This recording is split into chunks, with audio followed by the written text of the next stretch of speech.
Assalamualaikum. Halo, apa kabar? Selamat datang di channel Mas Masud. Salam pejuang balance. Sebelum melanjutkan video ini, sangat dianjurkan untuk klik tombol subscribe, like, komen, dan juga share. Pada video kali ini kita akan belajar mengenai utang jangka panjang. Namun, sebelum kita membahas lebih jauh, marilah kita ulas terlebih dahulu jenis-jenis utang. Seperti yang kita sudah pelajari, utang ada dua, yaitu utang jangka pendek dan utang jangka panjang. Kalau seandainya kita lihat di neraca pada laporan keuangan, di situ disebutkan bahwa ada dua jenis kelompok utang. Yang pertama adalah current liabilities, atau bisa disebut juga sebagai utang jangka pendek, dan juga long term liabilities, atau utang jangka panjang. Perbedaan yang mendasar antara kedua jenis utang ini adalah tempo waktu pengembaliannya. Kalau utang jangka pendek, dia memiliki waktu atau memiliki tempo kurang dari 1 tahun. Sedangkan utang jangka panjang, waktu pengembaliannya atau temponya lebih dari 1 tahun. Selain itu, utang lancar atau utang jangka pendek ini biasanya digunakan untuk melakukan transaksi yang sifatnya rutin, seperti utang usaha, utang dagang, kemudian ada utang bunga, utang gaji, dan lain sebagainya. Sedangkan utang jangka panjang, ini biasanya diperuntukkan untuk investasi dan juga modal. Contohnya aja untuk memperluas cabang perusahaan, untuk membuat gedung pabrik baru, dan lain sebagainya. Sehingga waktu pengembaliannya itu lebih dari 1 tahun atau lebih panjang dari utang jangka pendek.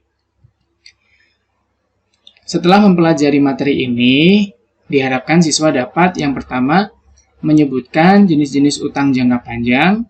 2. Menjelaskan dan menghitung utang wesel jangka panjang. 3. Menjelaskan dan menghitung utang obligasi. 4. Menjelaskan dan menghitung utang hipotek. Sekarang, apa yang dimaksud dengan utang jangka panjang?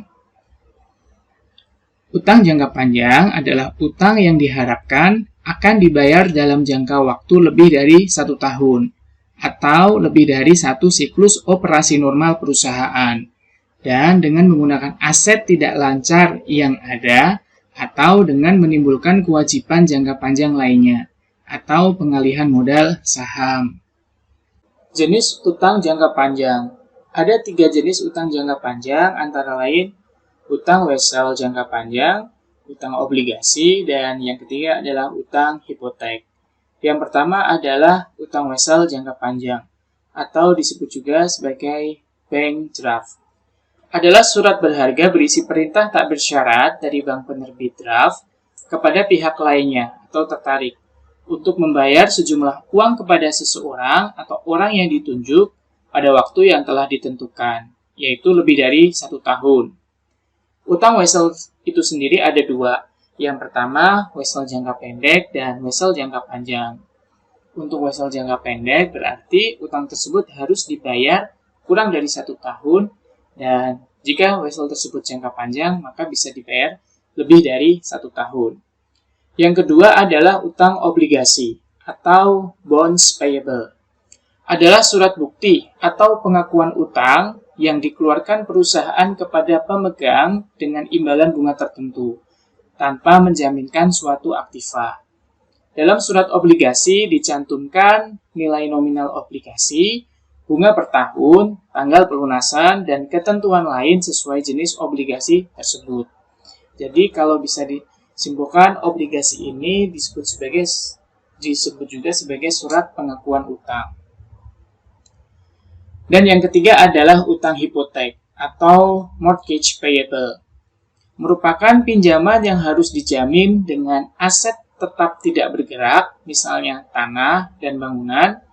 Dan di dalam perjanjian utang hipotek, aset tetap yang dijadikan jaminan jika peminjam tidak melunasi pinjaman pada waktunya, maka pemberi pinjaman dapat menjual jaminan untuk diperhitungkan dengan pinjaman yang bersangkutan. Misalnya, perusahaan A membutuhkan tambahan modal sekian miliar untuk membangun sebuah pabrik. Kemudian, perusahaan B meminjamkan dananya dengan meminta jaminan dari perusahaan A. Nah, kategori dari utang jangka panjang tersebut merupakan utang hipotek karena perusahaan B memberikan pinjamannya, sedangkan perusahaan A memberikan jaminan aset tetap tidak lancar. Seandainya perusahaan A memberikan jaminan sebidang tanah dengan sertifikat tanah, maka apabila perusahaan A tidak bisa membayar ketika tiba tanggal jatuh temponya, maka perusahaan B berhak untuk menjual tanah tersebut. Kemudian, hasil dari penjualan tersebut akan diperhitungkan dengan nominal yang seharusnya dibayar perusahaan A. Risiko utang jangka panjang. Yang pertama adalah risiko semakin besar utangnya seiring dengan lamanya waktu pinjaman dan pelunasannya. Yang kita ketahui bahwa utang jangka panjang ini merupakan utang yang dibayar lebih dari 1 tahun. Apabila tempo tersebut semakin lama, maka memungkinkan bahwa perusahaan akan memiliki utang yang semakin besar pula. Yang kedua, jumlah sumber dana pinjaman sangat terbatas. 3. Utang merupakan beban yang menjadi tanggung jawab perusahaan. Dan yang keempat, dapat mempengaruhi nilai saham perusahaan. Perusahaan yang memiliki utang jangka panjang yang sangat besar, ini tidak akan menarik investor untuk menanamkan modalnya ke perusahaan tersebut. Selanjutnya, kita akan mulai membahas satu persatu jenis utang jangka panjang. Kita akan mulai membahas utang wesel jangka panjang. Jenis utang wesel jangka panjang. Yang pertama adalah wesel khusus yang diterbitkan untuk properti barang dan jasa. Ketika melakukan penukaran wesel dengan properti, barang, dan jasa di dalam transaksi tawar-menawar, maka suku bunga tercantum dianggap wajar. Kemudian yang kedua adalah wesel khusus pemilihan suku bunga. Perusahaan yang tidak dapat menentukan nilai wajar atas properti, barang, dan jasa, maka perusahaan harus memperkirakan suku bunga yang dapat digunakan. Dan yang ketiga adalah wesel bayar mortgage. Merupakan wesel dengan jaminan menjanjikan hak untuk properti sebagai pengaman pinjaman. Utang wesel dapat dibedakan berdasarkan perhitungan diskontonya terbagi menjadi 2, yaitu wesel berbunga dan tidak berbunga. Untuk wesel berbunga. Wesel berbunga adalah wesel atau promes yang membebani bunga kepada pihak debitur. Dengan demikian, jumlah uang yang diterima oleh pemegang wesel atau promes pada saat tanggal jatuh tempo adalah sebesar nilai nominal ditambah bunga selama jangka waktu yang tercantum dalam wesel atau promes tersebut. Sedangkan wesel tidak berbunga adalah wesel atau promes yang tidak membebani bunga kepada pihak debitur. Maka, jumlah uang yang diterima oleh pemegang wesel atau promes pada saat tanggal jatuh tempo adalah sebesar nilai nominal yang tercantum dalam wesel atau promes tersebut. Pencatatan akuntansi utang wesel jangka panjang. Ada 3 tahap pencatatan. Yang pertama adalah penerbitan wesel, yang kedua, perhitungan beban bunga dan amortisasi diskonto, dan yang ketiga adalah pembayaran utang wesel. Penerbitan wesel. Pada saat wesel diterbitkan terbagi menjadi 2. Yang pertama, wesel diterbitkan pada nilai pari atau nilai nominal, dan yang kedua adalah wesel diterbitkan tidak pada nilai pari atau nilai nominal. Maksudnya bagaimana? Contoh, misalnya sebuah wesel memiliki nilai nominal 500 juta. Apabila wesel tersebut diterbitkan pada nilai pari, maka si peminjam wesel akan menerima uang sebesar nominal wesel atau 500 juta. Apabila si peminjam itu menerima uang di bawah atau bahkan tidak sesuai dengan nilai nominal, yaitu 500 juta, maka wesel tersebut dikategorikan sebagai wesel yang diterbitkan tidak pada nilai pari. Untuk jurnal pencatatan wesel dengan penerbitan pada nilai pari, yaitu kas pada debit dan wesel bayar pada kredit. Contoh, pada 2 Januari 2019, PT Wings menerbitkan wesel bayar pada nilai nominal 1 miliar dengan bunga 10% dan periode jatuh tempo 5 tahun. Bunga atas wesel harus dibayar setiap akhir tahun. Maka, jurnalnya adalah kas pada wesel sebesar 1 miliar. Kemudian, apabila wesel tersebut diterbitkan tidak pada nilai pari atau nilai nominal, maka jurnalnya adalah kas pada debit, beban diskonto pada debit, dan wesel bayar pada kredit.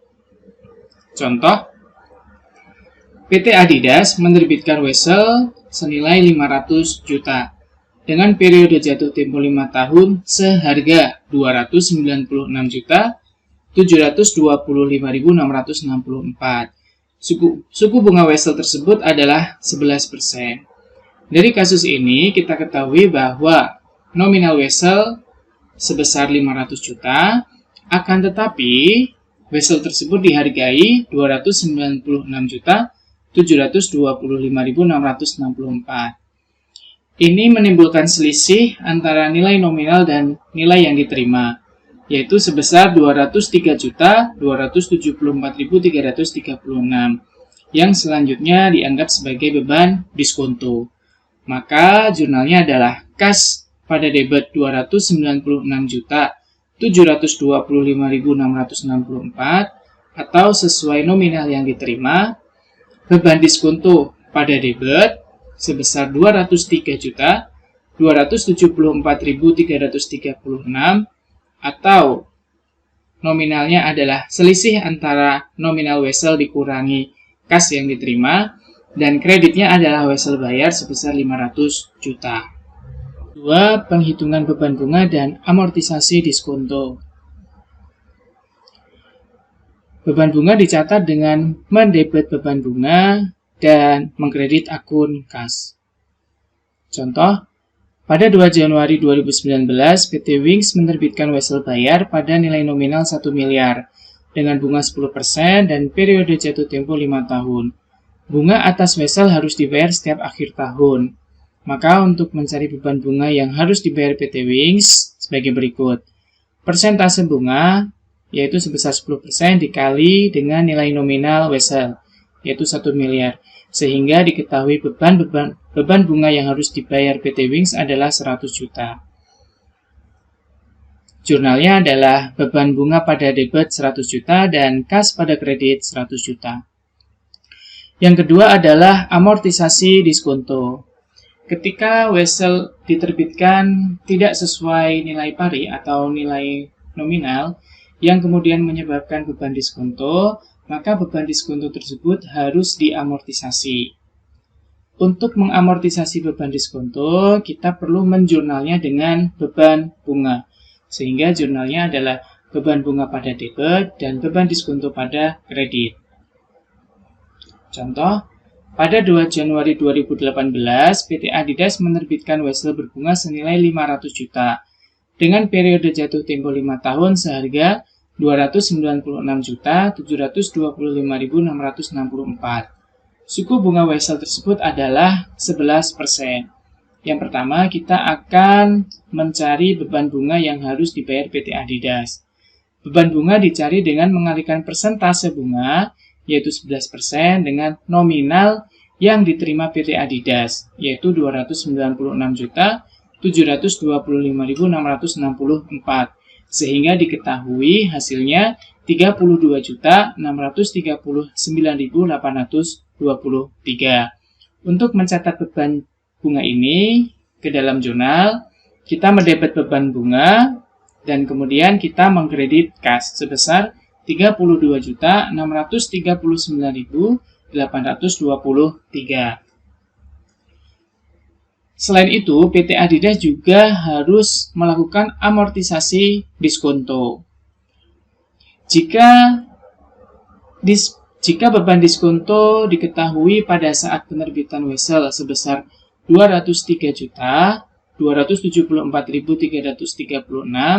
maka beban diskonto ini akan diamortisasi setiap tahun selama waktu tempo utang Wesel tersebut. Di sini diketahui bahwa periode jatuh tempo 5 tahun, sehingga beban diskonto dibagi 5 tahun. Hasilnya adalah Rp40.654.867.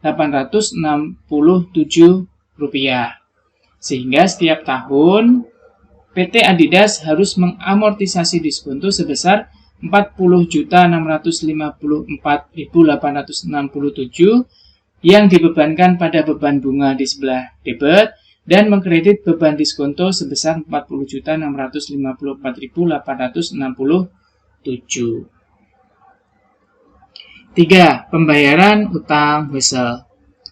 Jangka waktu Wesel jangka panjang yang lebih dari 1 tahun menyebabkan pemilik utang dapat membayarnya dengan cara angsuran sesuai ketentuan. Yang pertama, apabila angsuran tersebut tidak sama besar, dan yang kedua adalah angsuran dibayar sama besar. Angsuran tidak sama besar. Angsuran satu dengan yang lain tidak sama besar, terdiri dari angsuran pokok dan bunga pinjaman. Jumlah angsuran pokok setiap kali periode angsuran sama besar, namun bunga tidak sama besar. Hal ini dikarenakan jumlah angsuran pokok yang dibayarkan semakin menurun, sehingga bunga yang dibayarkan semakin menurun juga. Bagaimana cara mencari angsuran tidak sama besar? Yang pertama, membagi nominal utang Wesel dengan jumlah angsuran yang selanjutnya dijadikan pokok angsuran. Dan yang kedua, beban bunga ditentukan dengan mengalikan persentase bunga dengan sisa angsuran. Yang kedua, angsuran sama besar. Jumlah angsuran yang dibayar sama besar setiap kali angsuran, walaupun komposisi angsuran pokok dan jumlah bunga yang dibayar berubah-ubah. Penetapan angsuran berdasarkan nilai sekarang atau present value. Dalam konsep ini, jumlah angsuran dilakukan dengan membagi nilai nominal Wesel dengan faktor diskonto, di mana faktor diskonto dapat diketahui dengan menggunakan tabel present value. Yang pertama, kita akan melunasi Wesel dengan angsuran tidak sama besar. Contoh, pada 6 Juni 2018, PT Serba Ada meminjam uang sebesar 150 juta dengan menarik promes. Promes tersebut berbunga 15% dan akan dilunasi 3 kali angsuran tahunan. Buatlah jurnal yang dibuat PT Serba Ada.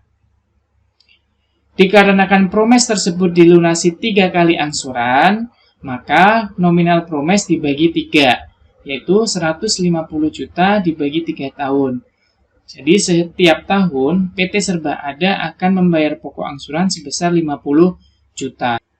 Jurnal yang dibuat PT Serba Ada sebagai berikut.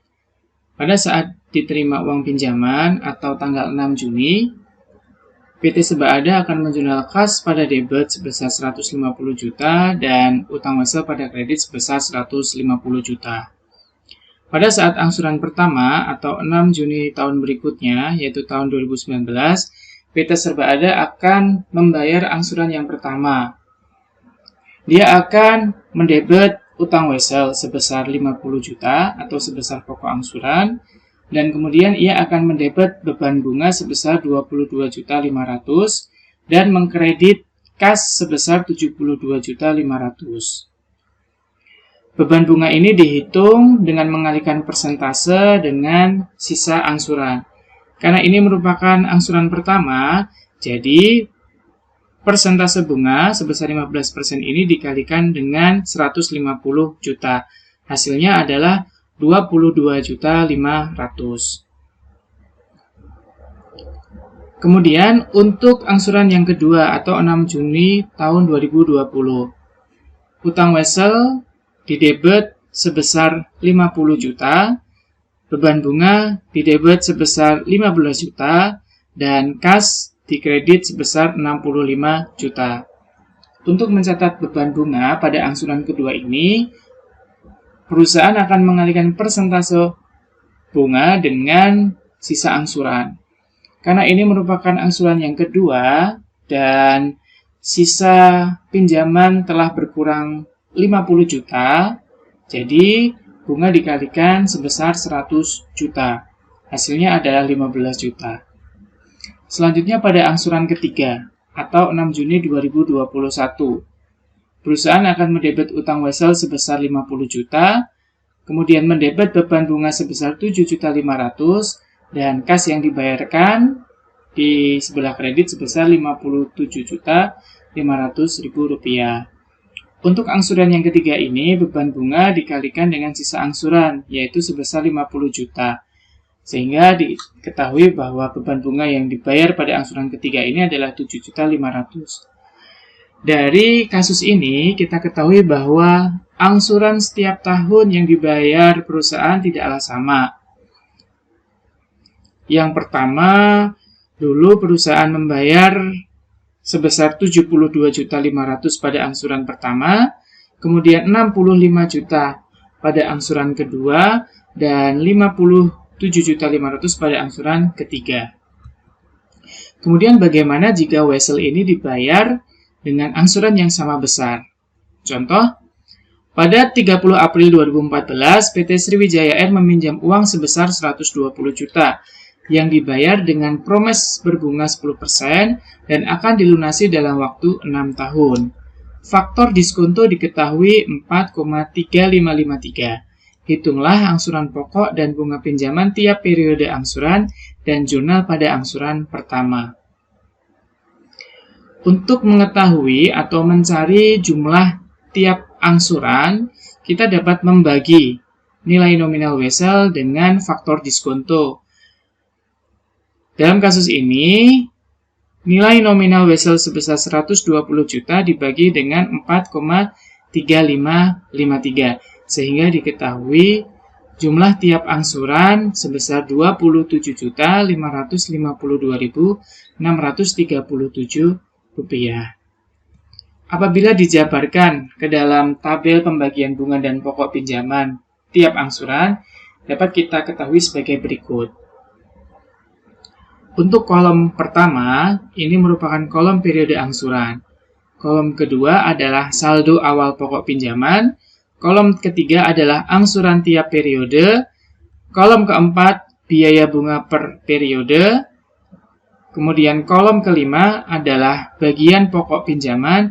Dan kolom yang terakhir atau kolom keenam, saldo akhir pokok pinjaman. Pada periode angsuran, ini jumlah baris sesuai dengan jumlah angsuran yang wesel tersebut akan dilunasi dalam waktu 6 tahun. Sehingga di sini periodenya ada 6. Dimulai dari 30 April 2015 sampai dengan 30 April 2020. Yang pertama, pada 30 April 2015 atau pada saat pembayaran angsuran pertama. Saldo awal pokok pinjaman di sini 120 juta. Kemudian, karena angsuran yang dibayar adalah sama, maka untuk angsuran tiap periode, dari periode 1 sampai dengan periode jumlahnya adalah sama. Kemudian, dari angsuran tiap periode ini akan dibagi ke dalam biaya bunga dan bagian pokok pinjaman. Caranya bagaimana? Untuk biaya bunga, dengan mengalihkan persentase bunga dikali dengan saldo awal pokok pinjaman, yaitu 10% dikali dengan 120 juta. Diketahui beban bunganya adalah 12 juta.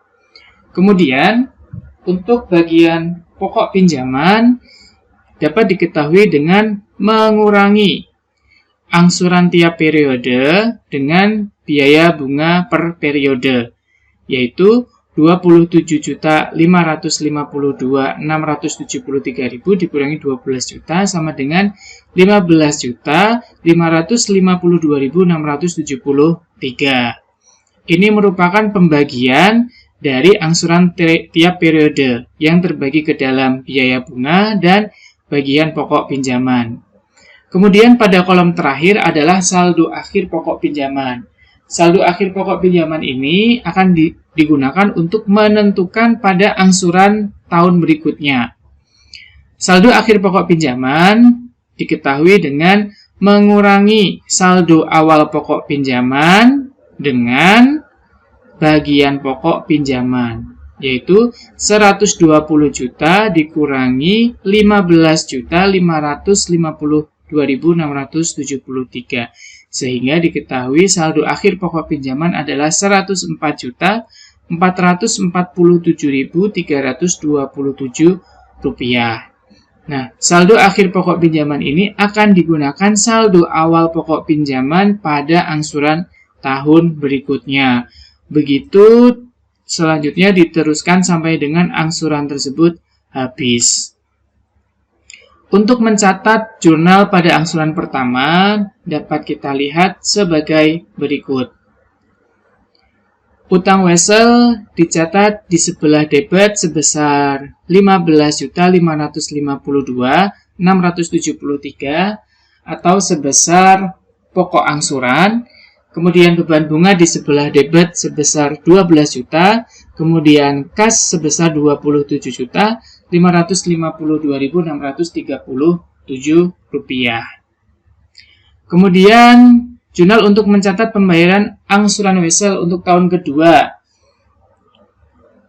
diketahui sebagai berikut. Kalau kita lihat antara jurnal angsuran tahun pertama dan kedua, kas yang dibayarkan sama.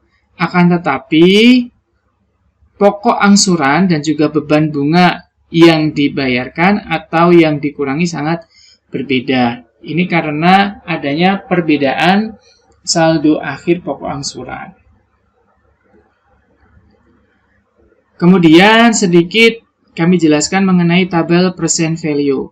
Tabel present value ini bisa kalian cari di Google, kalian bisa browsing di situ, ataupun bisa tanya kepada guru matematika di sekolah. Bagaimana cara menggunakan tabel present value? Saya contohkan seandainya suatu promes berbunga 10% dan akan dilunasi 10 kali angsuran. Maka faktor diskontonya adalah, kita lihat di sini periode angsurannya adalah 10 kali, kemudian persentasenya adalah 10%, sehingga diketahui faktor diskontonya adalah 6,1446. Nah, angka ini dapat digunakan untuk menentukan angsuran yang sama, angsuran yang dibayarkan sama setiap periodenya, dengan membaginya dengan nilai nominal wesel.